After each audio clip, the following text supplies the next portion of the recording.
धन्यवाद साथियों। मेरा सौभाग्य है कि आज जब देश एक बहुत महत्वपूर्ण बदलाव के दौर से गुजर रहा है, ऐसे समय में इस ऐतिहासिक चुनाव में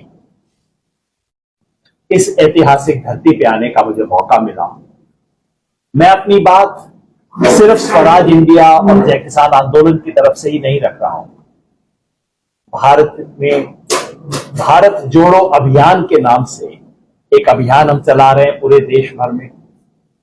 उसके राष्ट्रीय कन्वीनर के नाते भी मैं अपनी बात रख रहा हूं और अनौपचारिक रूप से इस देश के जितने भी जन आंदोलन हैं, चाहे किसान का आंदोलन हो, दलित आदिवासी का आंदोलन हो, महिला का हो, अल्पसंख्यक का हो, इस देश में न जाने किस किस तरह के जो आंदोलन चल रहे हैं, मजदूरों के और तमाम शोषित वर्गों के, उन सब के एक साथी के नाते भी अपनी बात रख रहा हूं।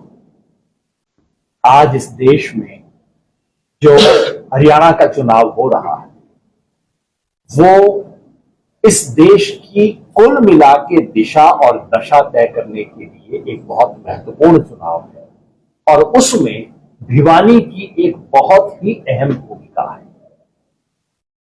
देश में आज जो राज है, जिसे मैं कहता हूं ये झूठ का राज है, ये लूट का राज है और ये फूट का राज है, उस राज के खिलाफ संघर्ष चल रहा है। वो सरकार दिल्ली से जो दिन रात हर रोज नए झूठ निकालती है, हर तरीके से इस देश की जनता को लूटने का तरीका निकालती है और बिल्कुल अंग्रेजों की तर्ज में फूट डालो और राज करो की नीति के तहत हर जगह पे कोई ना कोई जनता में फूट डालने का षड्यंत्र करती है। उसके विरुद्ध आज ये पूरा देश खड़ा हो रहा है। उस खड़ा होने की प्रक्रिया में 2024 के चुनाव में इस देश की जनता ने एक सबक तो दे दिया है। 400 पार वाले गुब्बारे में पंचर तो कर दिया है, लेकिन काम अभी अधूरा है और अधूरे काम को पूरा करने की शुरुआत हरियाणा से हो रही है। हरियाणा, जम्मू कश्मीर, फिर मैं उम्मीद करता हूं झारखंड और महाराष्ट्र, यहां जो गुब्बारे में बची हुई हवा है वो निकालने की प्रक्रिया शुरू हो रही है ताकि ये जनता इस देश को बचाने का संदेश दे सके। हरियाणा की जनता ने वैसे अपना मन बना लिया है। चुनाव शुरू होने से पहले ही 3 शक्तियों ने भारतीय जनता पार्टी की इस सरकार को हरियाणा से बाहर निकालने का इशारा कर दिया है। वो है किसान, जवान और पहलवान। इन तीनों ने हरियाणा प्रदेश का चुनाव परिणाम एक मायने में तो पहले से तय कर दिया है। किसानों के साथ दिन रात दगा करने की जो नीति है, हरियाणा में मैं घूम रहा था, सब तरफ किसान कह रहे हैं भाई धान की फसल तैयार होके बैठी है और हमेशा की तरह खरीदी पोस्टपोन कर दी गई है। धान बिक रहा है 1800-1900 रुपए के अंदर। सरकार ने 2320 का रेट डिक्लेयर करके रखा हुआ, बैठे हुए आराम से 1 अक्टूबर तक करेंगे, तब तक किसान बेच बाच के निपट जाएंगे। कल कंगना रनौत, इनकी मेंबर पार्लियामेंट, खुल के कहती हैं कि 3 कृषक कानून हम वापस लाए। कल की बात है, पुरानी बातें मैं नहीं कह रहा हूं। मतलब इतने बड़े किसान आंदोलन के बाद, पूरे देश में किसानों के आक्रोश के बाद फिर इनकी जरूरत है, फिर इनका षड्यंत्र है और कंगना रनौत के बहाने तो टेस्ट करके देख रहे हैं कि कितना मामला, कितना आक्रोश निकलता है। तो किसान के खिलाफ इनकी नीति है, जवान के खिलाफ जो बेरोजगारी की स्थिति हरियाणा में है वो सारी दुनिया जानती है, और ऊपर से अग्निवीर जो हरियाणा के विरुद्ध विशेष षड्यंत्र है, क्योंकि अपनी छोटी आबादी होने के बावजूद हरियाणा इस देश की फौज में लगभग 10% योगदान करता रहा। ऐसे में पक्की नौकरी को कच्ची ठेके की नौकरी बना देना, और यही नहीं, हरियाणा में कुल जितनी भर्ती होती थी वो भर्ती अब 1/3 हो गई है। 4,500-5 हजार भर्ती हर साल हुआ करती थी, वो घट के 1,500-2 हजार की भर्ती अब हरियाणा में हो। ये जवानों के खिलाफ षड्यंत्र, और पहलवानों के खिलाफ जो हुआ है वो तो पूरे देश ने देखा है। तो इन तीनों ताकतों ने पहले ही इस प्रदेश में भूमिका बना दी। प्रदेश की जनता ने मन बना लिया। आपकी तरह किसी पत्रकार ने मेरे से पूछा कि भाई हरियाणा में क्या होगा चुनाव में, एक जमाने में भविष्यवाणी किया करता था। मैंने कहा भैया भविष्यवाणी का काम बंद कर दिया, अभी तो नहीं करता। कहा फिर भी क्या होगा? मैंने कहा 3 संभावनाएं। उसने कहा अच्छा 3 संभावनाएं हरियाणा के चुनाव? मैंने कहा 3 है। या तो बीजेपी के खिलाफ हवा चलेगी, या बीजेपी के खिलाफ आंधी चलेगी, या बीजेपी के खिलाफ सुनामी चलेगी। 3 ही संभावनाएं हैं हरियाणा। और जैसे जैसे ये चुनाव आगे बढ़ता जा रहा है वो हवा, आंधी और सुनामी में बदल गया। लेकिन इस सब में मेरे लिए भिवानी का चुनाव विशेष महत्व है।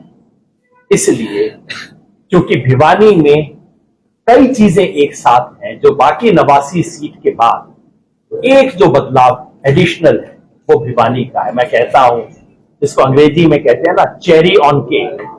केक तो बन गया, उसके ऊपर चेरी, यानी कि बाकी सब तो सज गया, उसके ऊपर ताज की कमी। भिवानी वो ताज होगा। वो मैं इसलिए कहता हूं, इसलिए नहीं कि आज संयोग से मैं यहां बैठा हूं, क्योंकि भिवानी की सीट इस बात का प्रतीक है कि ये केवल एक पार्टी की लड़ाई नहीं है, ये इस देश के सभी जन सरोकार रखने वाले संगठनों और राजनीतिक शक्तियों की लड़ाई है। भिवानी किसान आंदोलन का प्रतीक है। और इस अवसर पे मैं कॉमरेड ओम प्रकाश जी को और भिवानी की पूरी टीम को, अखिल भारतीय किसान सभा की जो टीम थी, जिस टीम ने अलग जगह रखी, शाहजहांपुर का मोर्चा मेरे जिम्मे था, तो मैं जिम्मेवारी से कह सकता हूं 13 महीने जो शाहजहांपुर के अंदर मोर्चा चला, अगर आपकी भिवानी की टीम वहां ना होती, अगर किसान सभा की टीम ना होती, मेरे जैसे लोगों की कोई बिसात नहीं है कि हम 13 महीने मोर्चा चला सकते। ये किसान आंदोलन की परीक्षा का समय है और आपके माध्यम से किसानों को, किसानों के शुभ चिंतकों को, किसान आंदोलन से जुड़े हुए तमाम परिवारों को मैं अपील करना चाहता हूं कि अगर उस किसान आंदोलन की थोड़ी सी भी याद हमारे बीच है और उसको हम याद करना चाहते हैं, उसे सैल्यूट करना चाहते हैं, तो उस किसान आंदोलन को सैल्यूट करने का तरीका है दतिया हथौड़ा के ऊपर जाके वोट करना। आज उसकी परीक्षा है। और साथ में इस देश में और प्रदेश में ईमानदारी की राजनीति की परीक्षा है भिवानी। इसलिए दिन रात हम लोग कहते रहते हैं भाई राजनेता ऐसे हैं, ये नहीं करते, वो नहीं सुनते, पता नहीं महल बना लेते हैं, ये करते हैं, वो करते हैं। सही बात है, सब लोगों को महसूस होती है। लेकिन जब हमारे बीच कॉमरेड ओम प्रकाश जैसा कैंडिडेट आता है तब पता लगता है कि हम खाली सिर्फ शिकायत ही करना चाहते हैं या कि कोई जब विकल्प आए तो उस विकल्प के साथ खड़ा भी होना चाहते हैं। तो हरियाणा का परिणाम 8 तारीख को आएगा। परिणाम मोटे तौर पे क्या होगा वो प्रदेश का बच्चा बच्चा जानता है। सड़क के ऊपर अब पता है, सरकार बदल रही है, हवा पलट गई है, हरियाणा की सरकार बदलने वाली है। लेकिन इस बदलती सरकार का चरित्र क्या होगा वो भिवानी जैसी कॉन्स्टिट्यूएंसी में तय होगा। तो आपको सच बताऊं, 8 तारीख को परिणाम के बारे में तो कुल मिला के संदेह नहीं है सरकार क्या होगी, कांग्रेस की सरकार बनने वाली है। लेकिन मेरे जैसे हजारों लाखों लोगों को भिवानी के परिणाम का इंतजार रहेगा। और आपके माध्यम से मैं भिवानी की जनता से, भिवानी के मतदाता से, भिवानी के हर नागरिक से, किसान से, मजदूर से, दलित से, महिलाओं से, सबसे अपील करना चाहता हूं कि हरियाणा प्रदेश में एक नई तरह की राजनीति, एक नए तरह के बदलाव के प्रतीक के रूप में जो 2 मशीनें लगेंगी, उसमें पहली मशीन पे दूसरे नंबर पे है ना, दतिया हथौड़ा का हमारा साइन होगा। उसके ऊपर, उस सिंबल के ऊपर बटन दबा के आप हरियाणा प्रदेश में बदलाव की शुरुआत करें। धन्यवाद। कोई प्रश्न किसी साथी के मन में हो? बात करें, आप पहले आम आदमी पार्टी से जो रह चुके हैं, इस तरह से देख रहे हैं आम आदमी पार्टी हरियाणा में 90 सीटों को चुनाव। भाई लोकतंत्र है, हर एक का अधिकार है चुनाव लड़ने का। मेरी उम्मीद रहती कि आम आदमी पार्टी और दूसरे तमाम जितने भी संगठन हैं वो इस प्रदेश में जो बड़ा बदलाव हो रहा है उसका हिस्सा बनते। मेरी तो आज भी उम्मीद रहेगी कि भिवानी जैसे कॉन्स्टिट्यूएंसीज में जहां कॉमरेड ओम प्रकाश जैसे कैंडिडेट आए, वहां तो बाकी सब लोग बाकी चीजों को भूल के इनके पक्ष में खड़े होंगे, ऐसी मेरी उम्मीद रहेगी। बाकी लोकतंत्र है, अधिकार सबका है, लड़े। जिस प्रकार शहरी क्षेत्रों में बीजेपी को जिस प्रकार होता है, तो जाति आधारित मुद्दे ज्यादा आगे लग रहे हैं, क्योंकि आप विश्लेषण करता रहे हैं, या फिर जो पब्लिक सरोकार से मुद्दे, क्या लगता है इन चुनाव में आपका विश्लेषण क्या है? बीजेपी की कोशिश है कि चुनाव जाति पे लड़ा जाए। बीजेपी, ये मैं बार बार कहता हूं, ये जब राष्ट्रवाद, राष्ट्रीय एकता, ये सब बातें करते हैं, मैं हमेशा हंसता हूं, कहता हूं भाई इनकी हकीकत तो देख लो। और सिर्फ यहां की बात नहीं है, हर प्रदेश में बीजेपी की राजनीति जाति की राजनीति है। हरियाणा में 35-1 की राजनीति, यानी कि खुल्लम खुल्ला पूरे प्रदेश को एक समुदाय के खिलाफ, जाट समुदाय के खिलाफ खड़ा करने की राजनीति है। यहाँ के यादव को, यहाँ के राजपूत को जाट के खिलाफ लगाना, और वहीं पड़ोस के उत्तर प्रदेश में सारे प्रदेश को यादवों के खिलाफ लगाना। कल जो उत्तर प्रदेश से वीडियो आया है, वहां एक पुलिस वाला कह रहा है एक आदमी को, कोई मोटरसाइकिल पे आदमी जा रहा है, उसका नाम पूछता है, कहता मेरा नाम महेंद्र यादव, कहता बेटा फूट ले यहां से, नहीं तो तेरा मंगेश यादव बना दूंगा।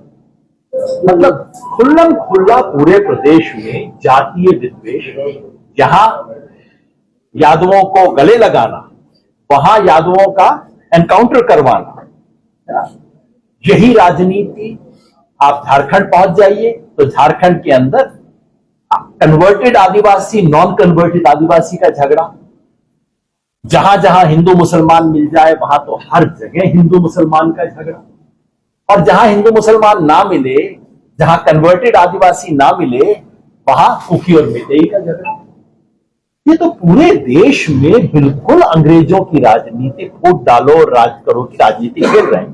तो बीजेपी की रणनीति तो स्पष्ट है, क्योंकि ले दे के डूबते को तिनके का सहारा, तो डूब तो रहे हैं। अब इनको यही है कि किसी तरह जातीय विद्वेष की राजनीति करो, इससे बच जाओ।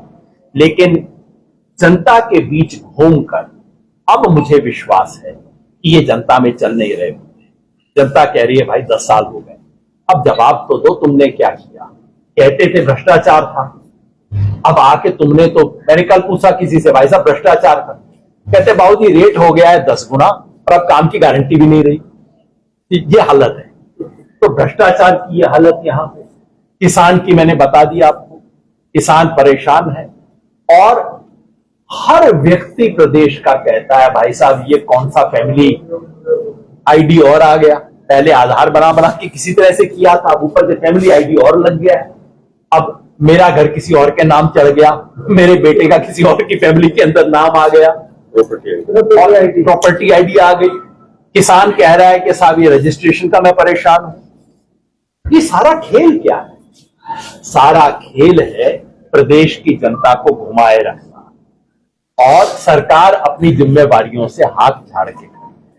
तो ये मुद्दे जो जमीन के मुद्दे हैं, और रोजगार का जहां बात कर लो, लोग कहते हैं ये बड़ी सरकार बातें करती है ना, साहब बगैर खर्ची पर्ची के हमने दिया किया। अरे भाई रोजगार कहाँ है, कितने दिए? जब आपने सत्ता ली थी उस वक्त सरकारी नौकरी में कितने लोग थे, और आज सरकारी नौकरी में कितने लोग हैं? सरकारी नौकरियां कम कर रहे हैं, और प्रदेश में रोजगार की इतनी बुरी अवस्था है, हर जगह बच्चे पढ़ लिख के बेरोजगार घूम रहे हैं। आज ये सवाल, रोजगार का सवाल, महंगाई का सवाल, किसान की अवस्था का सवाल, ये सवाल जो है लोगों के दैनंदिन जीवन की तकलीफ जो है वो मुद्दा बन रही है, और बीजेपी की जाति का कार्ड आज नहीं चल रहा। यादव जी, आप पार्टी में कोर कमेटी में रहे हैं, स्वराज इंडिया पार्टी और आप पार्टी में कितना अंतर महसूस करते हैं? कल अरविंद केजरीवाल जी भिवानी आए थे, उनके वादों में कितना दम मानते हैं? आप उनसे जुड़े हुए हैं, आपसे पूछना वाजिब सवाल बनता है। वाजिब जरूर बनता है भाई, पर मैं 8 साल पहले आम आदमी पार्टी से मुक्त हो चुका हूं, वो आप जानते ही हैं। और उनके वादे करने का, जैसे मैंने कहा, हर एक को अधिकार है, लोकतंत्र है, अगर उनकी पार्टी चुनाव लड़ रही है पूरा उनको अधिकार है। मेरी ऐसी उम्मीद रहती कि कम से कम ऐसे महत्वपूर्ण चुनाव जहां हरियाणा की जनता 10 साल बाद मुक्ति पाने की कोशिश कर रही है, और खासतौर पे भिवानी जैसी कॉन्स्टिट्यूएंसी जो पूरे प्रदेश के लिए एक प्रतीक बन गई है ईमानदारी की लड़ाई का मेरे लोगों के संघर्ष का, ऐसे में अगर आम आदमी पार्टी इस लड़ाई में कंधे से कंधा जोड़ के खड़ी होती तो मुझे ज्यादा अच्छा। आपका इशारा जो भाजपा पार्टी की तरफ से था, जो जातिवाद की बात करते हैं, धर्मवाद की बात करते हैं, सांप्रदायिक दंगों में आपके पिता भी मौत हो गई थी, दादाजी की। क्या लगता है, क्या उसी प्रकार की रणनीति बना रही पार्टी? ऐसा मैं तो इशारा नहीं कर रहा, मैं तो खुल के कह रहा हूं, पूरे देश में इन लोगों की राजनीति यही है। नूह में क्या किया, पिछले साल बिल्कुल सुनियोजित तरीके से ऐसी प्रोवोकेशन की गई कि किसी तरह से आग लगे, और रणनीति क्या थी कि मेवात से चिंगारी निकले और पूरे एनसीआर में आग लगा। ये रणनीति थी, खुल के मैं कह रहा हूं। और ये तो किसान आंदोलन का भला हो, किसान आंदोलन ने वहां महापंचायत कर दी, नहीं तो लगा दी थी लोहे तो वहां। इस साल दोबारा नूह में बिल्कुल वही काम हुआ, बिल्कुल तैयारी करके आए कि यहां पे इस बार तो इलेक्शन से पहले है, अच्छा से दंगा होगा। हमारे साथी तैयार थे, वो जिन्हें बीजेपी लेके आई, आते ही उनके गले में माला डाल दी। अब बेचारे कहां से दंगा करेंगे? ये स्थिति बन गई है यहां कि जो सरकार में है वो दंगा करवाने की सोचते हैं, वो हिंसा करवाने की सोचते हैं, और जो बेचारे सरकार के बाहर बैठे हैं वो नीति बनाते हैं कि शांति कैसे बनाई रखी जा सके। तो ये तो बीजेपी की देश भर में रणनीति। आप देखिए मणिपुर में हो क्या रहा है, हमारे इलाकों में खबर नहीं आती पूरी, पहले वहां राइफल चला करती है, अब तो मामला मतलब रॉकेट लॉन्चर वहां इस्तेमाल हो रहे हैं। इस देश के अंदर दो वर्ग एक दूसरे से लड़ रहे हैं। प्रधानमंत्री 16 देशों में चले गए, मणिपुर जाने का वक्त नहीं। तो ये तो बिल्कुल पूरे देश में आग लगा के अपनी रोटियां सेकने का काम कर रहे हैं, और अब इस देश की जनता की जिम्मेवारी है कि किसी तरह से इनकी लगाई हुई आग को बुझाना, और उस काम में हमें लगना है। उसकी अपील करने के लिए मेरे जैसे लोग यहाँ पे भाजपा कह रही है अपनी सरकार बनाएगी, आप कांग्रेस सरकार बनाएंगे, इन कितनी सीटें हरियाणा में आएंगी? हाँ सब सीटों की बात आप बताएंगे, आप मुझसे बेहतर जानते हैं। भविष्यवाणी का काम मैंने तो दिया छोड़, और मैंने तो आपको कहा 3 संभावनाएं हैं, या तो भाजपा के विरुद्ध हवा है, या आंधी है, या सुनामी है। तीनों में से क्या है आप बता दो। बात मैंने कल डॉक्टर सुशील गुप्ता अभी भिवानी पहुंचे थे, उन्होंने कहा कि जो हरियाणा में आपकी बार सरकार बनेगी बिना आम आदमी पार्टी की सरकार में। इसलिए मुझे ज्यादा अच्छा लगता अगर वो कहते कि सरकार किस मुद्दों की बनेगी, सरकार किस नीति की बनेगी।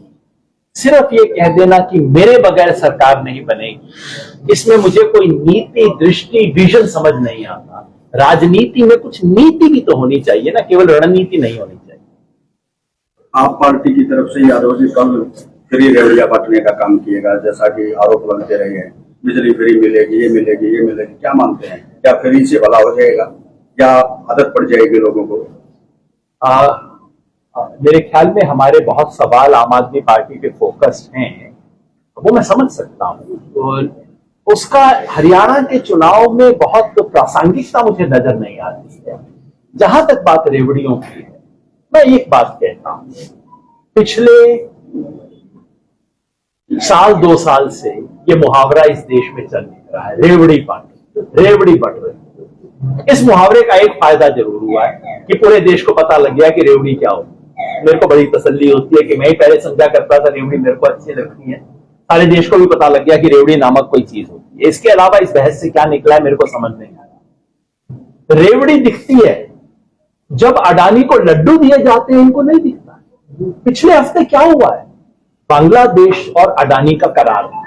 करार यह था कि झारखंड में अडानी के पास कैप्टिव पावर प्लांट है, जिसको सारी की सारी बिजली बांग्लादेश को सप्लाई होगी, और इस शर्त पे वो प्लांट बना था कि इसकी बिजली एक्सपोर्ट में काम आएगी, बांग्लादेश को जाएगी। बांग्लादेश में तख्ता पलट गया, वहां की सरकार ने जांच करनी शुरू की कि आपने कैसे का समझौता किया। अब अडानी जी का संकट, बिजली पैदा कर रहे हैं, खरीदार उस तरफ बचा नहीं। रातों रात इस देश का कानून बदला गया है, और वो बिजली प्लांट जो इस शर्त पे बना था कि उसकी 100% बिजली एक्सपोर्ट की जाएगी, उसको अब छूट दे दी गई है कि तुम देश के अंदर लगा दो। और अब 2 राज्य सरकारें बीजेपी की इस अपने नियम बदल रही हैं कि अडानी की बिजली खरीदेंगे महंगे ये नहीं दिखाई देता। गरीब को 4 पैसे मिल जाए, रेवड़ी रेवड़ी रेवड़ी रेवड़ी, अरे भाई लड्डू जो बांट दिए वो किसी की निगाह में नहीं। तब बड़े सुंदर सुंदर अंग्रेजी के शब्द आ जाते हैं, हेयर कट। ये हेयर कट क्या है? कोई कंपनी जो 20,000 40,000 करोड़ रुपए का बैंकों का कर्ज लेके डूब गई, और फिर उसके बाद कोई अडानी जी जैसा जाता है, उस 40,000 करोड़ का कर्ज लेके डूबी हुई कंपनी को 400 करोड़ में खरीद लेता है, और अखबार अंग्रेजी के कहते हैं इसमें हेयर कट हो गया। ये है हेयर कट। अरे हेयर कट ऐसा मेरे को भी दे दो भाई, तो किसान को भी थोड़ा सा हेयर कट दे दिया करो, रिस्ट्रक्चरिंग। तो ये जो, और मजे की बात ये है कि बीजेपी जब जब ऐसी कोई घोषणा करती है उसके बारे में कोई संपादकीय नहीं छपता है। फ्री बिजली की घोषणा उत्तर प्रदेश में इन्होंने की, कर्ज माफी की घोषणा इन्होंने उत्तर प्रदेश में की, वो रेवड़ी नहीं है। तो गरीब को दो तो रेवड़ी है, अमीर को दो तो नहीं है, बीजेपी दे तो नहीं है, और कोई दे तो है। ये कैसी संस्कृति बना रखी है कि जनतंत्र में जनता के लिए कुछ किया जाए, वो हमारी आंख में चुभने लग गया है। मैं आम आदमी पार्टी की केवल नहीं कह रहा हूं, मैं सामान्य बात कह रहा हूं। बिल्कुल लोकतंत्र में लोकहित की बात को सामने रखना जरूरी है, अनिवार्य है, उसके बारे में सवाल में नहीं। एक सर नायब सिंह सैनी जी जो है कार्यवाहक मुख्यमंत्री है, वो कहते हैं कि हमने 58 दिनों का वो अपना हिसाब देते हैं, अभी 133 के करीब ऐसे वो उन्होंने जो प्रोजेक्ट अकाउंट में, और 9.5 साल के जो कार्यकाल का जिक्र करेंगे, इसको आप किस रूप में देखते? वही मैं पूछने वाला था कि भाई 58 दिन का तो हिसाब दे दिया, आप ऐसा करो जो बाकी आपने 700 दिन बिताए हैं उसका भी जरा हिसाब दे दो। सच बात यह है कि जब कोई पार्टी 9.5 साल के बाद चुनाव से 6 महीने पहले अपना मुख्यमंत्री बदलती है, तो वो पार्टी खुद ही कह रही है कि 9.5 साल के बारे में कुछ कहने को हमारे पास नहीं। वो तो खुद ही कबूल कर लिया उन्होंने, अब उसके बाद कहने को क्या बचा है? नायब सिंह जी अच्छी घोषणाएं करें, अच्छी बात है, कार्यवाहक हैं, कार्यवाहक नहीं रहेंगे, उसमें ज्यादा बात करने की आवश्यकता है। अरविंद केजरीवाल जी का कल कहना था 3 कृषि जो काले कानून है वो पुनः बीजेपी लेके आएगी, क्या इशारा था उनका? क्या आपका क्या मानना है? ये तो मैंने आपके, शायद आप उस वक्त थे नहीं, मैंने तो खुद ही कहा, इसमें किसी और की जरूरत है ही नहीं कहने की। कंगना रनौत ने कल खुल के कहा है भाई, कंगना रनौत जी ने कल खुल के स्पष्ट रूप से कहा है कि ये तीनों कानून वापस आने चाहिए। तो ये क्या है? टेस्टिंग ग्राउंड है। देख रहे हैं कि भाई एक बार इसके मुंह से बुलवा लो, देखते हैं किसान आंदोलन कितना रिएक्ट करते हैं, और नहीं तो इसको और आगे बढ़ाएंगे। और सच बात यह है कि बीजेपी के प्रधानमंत्री मोदी जी ने जब ये कानून वापस लिए तब भी उन्होंने नहीं कहा था कि कानून गलत है, तब भी उनके मन, हमारी तपस्या में कमी रह गई, मतलब किसान बेवकूफ है उसको हम समझा ना पाए, लेकिन ये नहीं कहा कि गलत थे। कृषि मंत्री ने उसके बाद कहा कि कानून सही थे, और इन्होंने जो समिति बनाई, सुप्रीम कोर्ट के तत्वावधान में समिति बनाई ने, उसके बाद में जो एमएसपी वाली कमेटी बनाई, उस कमेटी ने भी नहीं कहा। तो ये कानून तो इंतजार कर रहे हैं।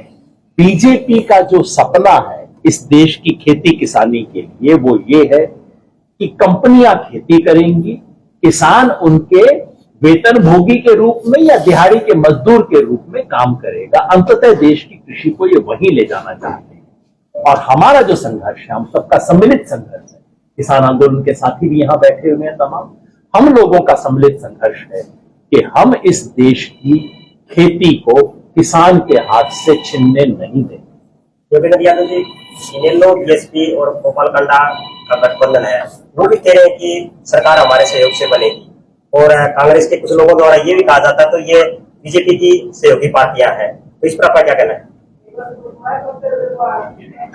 देखिए, सपने देखने से किसी को रोकना नहीं चाहिए। सपने देखने से स्वास्थ्य बना रहता है, हर एक का अधिकार है देखना। लेकिन आपने नोटिस किया है कि इनमें से कोई भी ये नहीं कह रहा है कि सरकार हमारी बनेगी। मैंने आमतौर पे तो लोग चुनाव में आते हैं, कहते हैं सरकार हमारी बनेगी, अब ये कह रहे हैं कि सरकार हमारे सहयोग से बनेगी। मतलब कि दंड फंद जोड़ तोड़ तिकड़म की तैयारी करके ही, मतलब इनका सारा सपना ही ये है कि हम तिकड़म का एक हिस्सा बनेंगे, इससे फालतू इनका सपना नहीं है। मैं इनसे अनुरोध करूंगा कि भाई जब सपने ही पालो तो थोड़ा बड़े सपने क्यों नहीं पालते? मन के लड्डू ही हो तो फीके क्यों?